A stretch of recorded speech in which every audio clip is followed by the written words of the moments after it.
I'm Savage Jim, and this is an instructional video on how to assemble the Elcon Clutch. Before we begin, I want to go ahead and go over the necessary tools. The first thing you will need is a Torx wrench.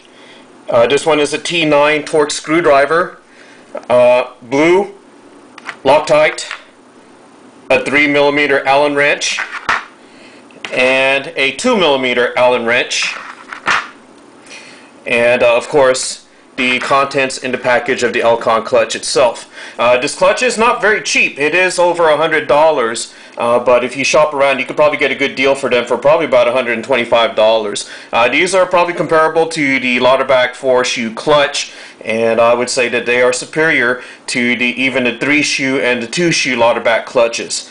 They are definitely going to be superior to your stock clutch that you get out of your regular gasoline 2-stroke remote control engines. This is what a typical 2-arm swinging arm clutch looks like. Before you begin, it's always best to go ahead and take a quick inventory of all the pieces that you have to assemble a clutch. The very first piece, and this is the actually the most expensive piece of the all, is the machine billet clutch body. You have a laser etched thin plate that goes on top. You have 4 Teflon shoes. This is the version 2 Elcon clutch, I should mention real quickly, so that's how come I get the white clutch shoes. I'll have this set screw that goes into the bottom of the clutch body. You have 4 adjustment springs, 4 brass adjustment buttons, 4 corner posts, 4 adjustment set screws, 4 short T9 Torx screws, and 4 long T9 Torx screws.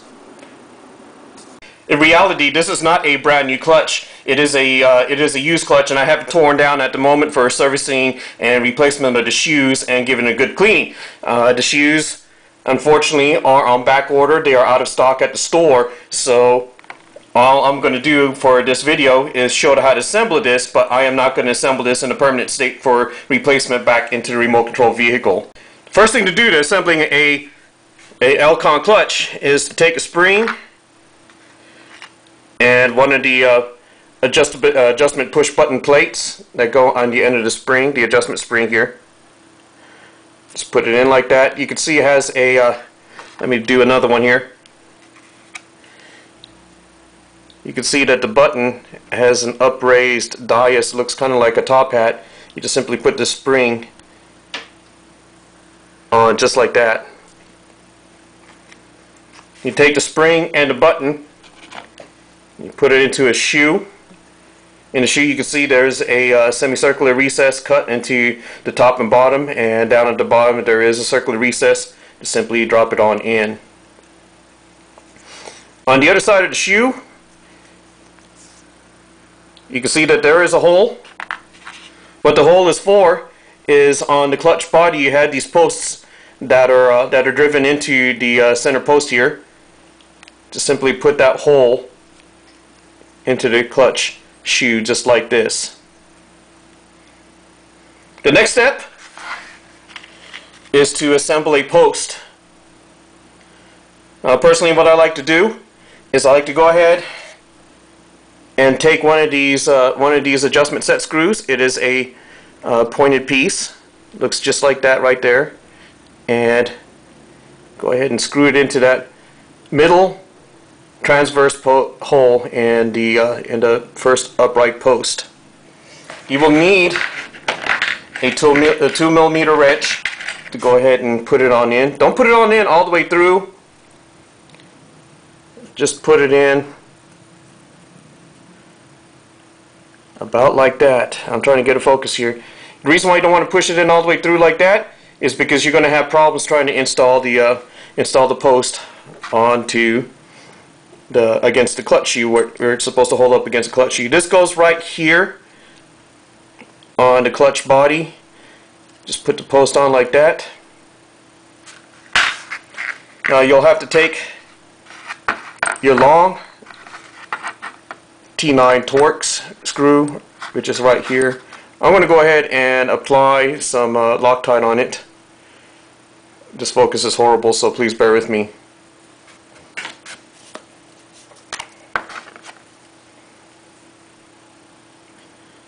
This is just simply some blue Loctite.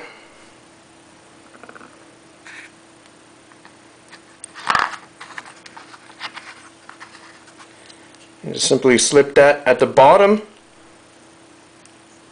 on the corner right here and screw it into the post. You'll have to hold the set screw so that it is pointing outwards. Reason being is the set screw pushes up against that adjustment brass plate, and that's what allows you to give your Elcon clutch the adjustability of when they deploy the clutch shoes, and therefore engage the clutch bell. Taking the T9 Torx wrench, trying to get a good focus here, but just go ahead and put it at the bottom here. Hold this over here in place. If you need assistance, go ahead and take your 2mm wrench, hold it there just like that, and screw that on in home. I'm going to pause the video and do this for the other 3 remaining clutch shoes and posts. Alright, with all 4 shoes installed and their respective posts installed also, the next thing to do is to take the laser etched top plate and put it on. It doesn't matter which way it goes on. It doesn't, you can put it upside down or right side up. So long as these 4 holes line up with the 4 posts that hold the shoes in. So with that, take the short screw, apply some Loctite to it,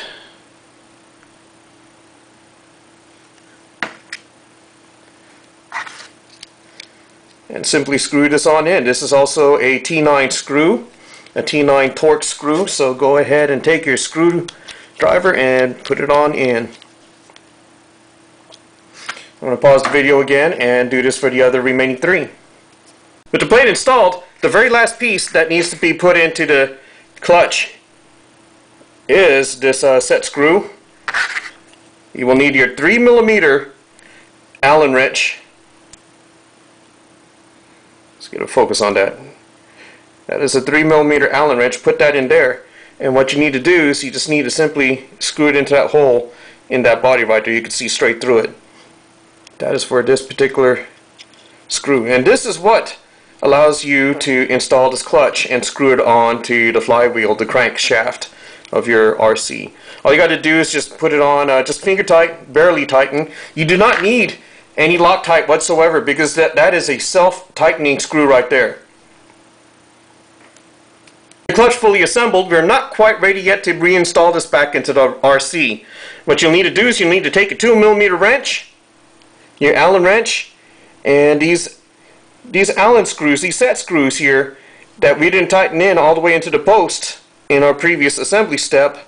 We need to go ahead and turn those in, and just turn it in until you feel the slight bit of resistance when the set screw tip starts to touch against the brass button plate that pushes in on the adjustment spring.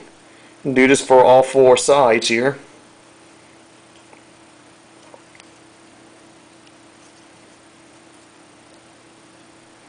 You just got to get a good feel for it.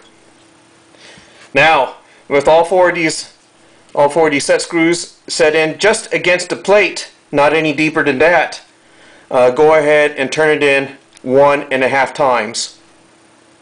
1.5 in. That is the default setting that I use from my own experience. I think it tends to open the clutch shoes at around 7,000 RPM. If you want to, you could try for a later opening rate. If you could turn this into, say, probably about 2 turns in, and that would give you probably close to an 8,000 or maybe a 10,000 RPM opening rate. Other than that, the clutch is now ready to install in your RC. This clutch, I've only put this together as a mock-up for the moment because the shoes, I do need to replace them. And I'm still waiting for them to come in and be delivered to me from back order. But anyway, this is how you install, this is how you assemble an Elcon 4-shoe clutch. And this is Savage Jim signing out.